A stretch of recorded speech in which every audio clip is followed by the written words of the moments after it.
So here's an image from a little higher of Second Temple, Jerusalem. That's our group right over there. And if you can see, there's Father Sean right there. And Dahmer is explaining to everybody all the details of the city at the time of Christ. Look at that beautiful temple. The Gentiles could go in that area, but only the Jews could go in that section. There was a wall right there that kept the Gentiles out. That's the original city of David. The Pool of Siloam is down there. Caiaphas's house is up there.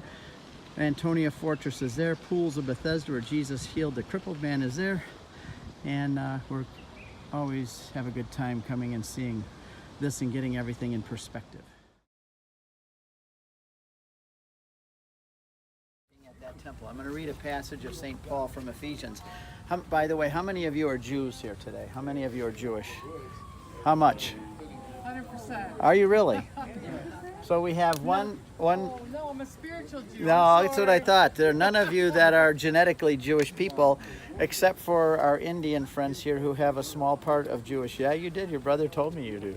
A little bit. Middle East, okay. Anyway, therefore, Paul writes and he says, therefore, remember that at one time you Gentiles in the flesh were at that time separated from Christ, alienated from the commonwealth of Israel, and strangers to the covenants of promise, having no hope and without God in the world. Pretty bleak. But now, in Christ Jesus, you who were far off have been brought near by the blood of Christ. For he himself is our peace, who made us both into one. That means Gentile and Jew.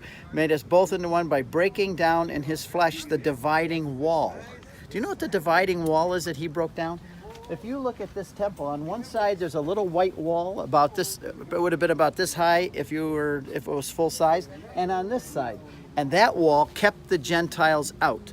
Only the Jews could go in past that wall. Gentiles were kept out, and in the museum right over there, there's a sign that was from the first century that says any Gentile that crosses this point will be put to death. So you Gentiles, us Gentiles, we were outside. We couldn't get into God. We were separated from God, and we were without hope and without God in the world. But when Jesus Christ died, it took that wall, he tore that wall down, which gave us now access in. And he made the two into one. Two what? The Gentiles and the Jews into one family. This is what the whole New Testament is about. The whole New Testament is how is God going to bring those two groups together and make them one family. Do you remember the movie Guess Who's Coming to Dinner? Where you had the first black man and a white woman getting married, and it was like a huge cultural shock. This was even worse. This was unbelievable. And these Gentiles, you're an unclean, uncircumcised goyim dog. That's what you are. And now God is saying you have to come and fellowship together with the Jews. You're going to become one body, and he's the shepherd, and he's inviting us Gentiles to come in there. And do you know what happened when Jesus died on the cross? There was a temple. It was very massive curtain that was there, 4 inches thick. And it was torn, right? From top to bottom or bottom to top? What does that imply? It came from heaven. It wasn't a man ripped. It was God ripped it. God, because of the death of Christ, he now opens that curtain, and us Gentiles not only can go in, we can actually go right up to the throne of grace, right up to the throne where God is giving his mercy to us. And not only that, but when that temple is torn, God can now come out. God was always in there. That's where you came here because God dwelled inside there and you couldn't see him because he was inside.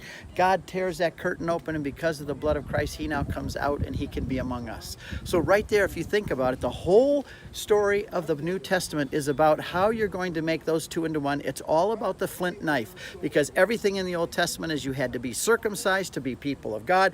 Peter says, no, you don't have to be circumcised anymore. And the whole story is how can you become a Christian without first becoming a Jew? You know, when you say you're a Christian, what it means? Christ means Messiah. Messiah is Hebrew. Mashiach is Messiah in Hebrew. Christ is the same word in Greek.